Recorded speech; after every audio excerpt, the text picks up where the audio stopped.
Day 16 of the Trump trial where no one will tell us the crime. Alvin Bragg's star witness, Michael Cohen, finally took the stand today. The prosecution tried to paint Cohen as a respectable family man who became a lawyer to please his granny.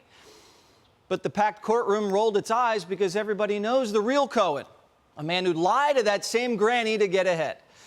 Cohen's been disbarred from practicing law. He went to jail for perjury and tax evasion, lied to banks, he lied to Congress, lied to his wife.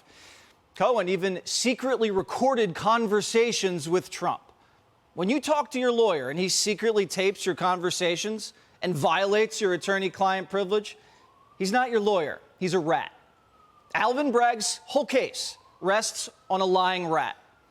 Cohen wants his client sent to jail for following his advice.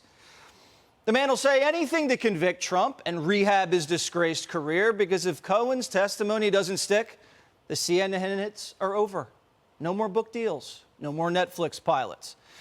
Tomorrow, the defense will cross-examine Cohen, and they'll have plenty of fodder. Today, Cohen told the court he paid Stormy Daniels by taking a loan out on his own home. Why didn't he just cut Stormy a check? He says he didn't want his wife to find out. Why would Cohen's wife care if Trump was paying to keep a porn star quiet? Was Cohen protecting Trump or himself? Then Cohen punched a hole through the prosecution's case, so big Bragg could fit through it. He testified he killed the same Stormy Daniels story when it was posted on a gossip website in 2011. Was Trump running for president in 2011? No. That would be Mitt Romney. Which proves famous tycoons catch and kill bad press because bad press is bad for business. And happy wife, happy life. This was more personal than political. You protect your family and the brand, whether there's a campaign or not. And it was personal for Cohen, too. He testified that he was devastated when Trump didn't tap him to be chief of staff. Cohen says he knows he wasn't qualified, but it would have been nice just to be considered. He even thought he was being considered for attorney general. So when Trump told him he wasn't taking him to Washington, Cohen became suicidal and wanted revenge. That's when the feds raided Cohen's office to try to get him to flip, to turn the fanboy into a hand grenade. That's what the feds have done to Trump's inner circle from the jump. Raid and flip, raid and flip. People do and say anything when facing a hard time. Cohen's career in corporate America's done. Convicting Trump is his only road to more income. So he's angling to be a reality star.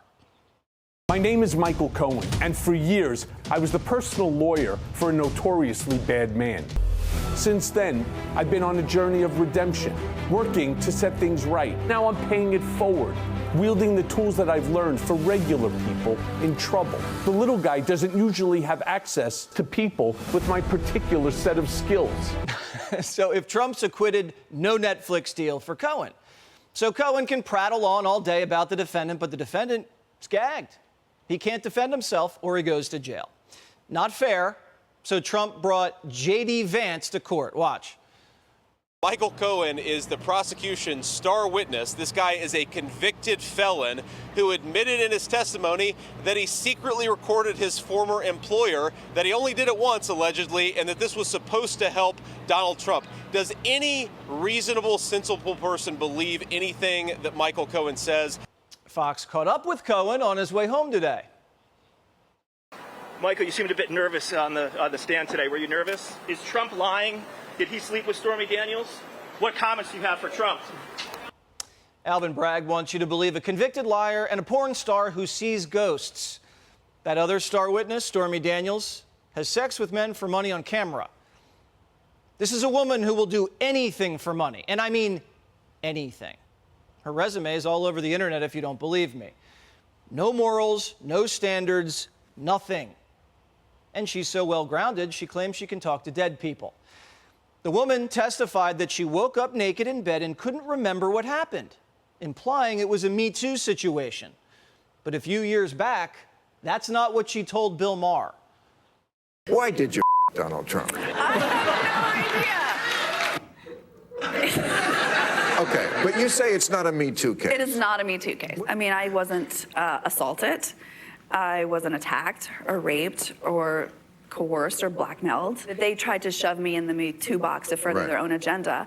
And first of all, I didn't want any part of that because it's not the truth, and I'm not a victim in that regard. That's not what she's saying now. She's talking about he was bigger and blocking the way. It's all the Me Too buzzwords. She said there was a power imbalance of power, for sure. My hands were shaking so hard. She said she blacked out. Blacked out? She's a porn star. A porn star is used to having sex with people she does not know. That's the job. Bragg's witnesses, a prostitute and a lawyer, both professions that get paid by the hour and will do anything for money. This is a he said, she said without a crime. Trump legal team spokeswoman Alina Habba, who's in that very same courtroom every single day, said all the reporters care about is sex. When anything salacious happens, all you hear is the clicking of, the keyboards. But when actual law and facts are discussed, it's silent. The keyboard voyeurs forget the Lewinsky scandal backfired on Republicans. Clinton's approval ratings were in the 70s when he was impeached, and they had a blue dress. This case doesn't have a dress, an eyewitness. They don't even have a document with Trump's John Hancock. Trump said it never happened, and Stormy said it did 20 years ago, and no one said this was a crime until Trump started beating Biden. Even CNN knows it's rigged and costing the Democrats. The trials against him keep him in the spotlight, infuriate his base, who sees him as a martyr, and even may serve to make him the object of some sympathy among people in general who believe that his prosecutors are politically motivated. This happens to be true, in my opinion. I doubt the New York indictment would have been brought against a defendant whose name was not Donald Trump. Trump's in a win-win situation here. If he's found guilty, he appeals, the case is corrupt, he gets the Slick Willie bounce. If he's acquitted, he beat the corrupt system. He looks invincible, and he gets the I beat the case bounce. Our sources in Chappaqua just overheard Bill Clinton saying, they never learn. Click here to subscribe to the Fox News YouTube page to catch our hottest interviews and most compelling analysis. You won't get it anywhere else.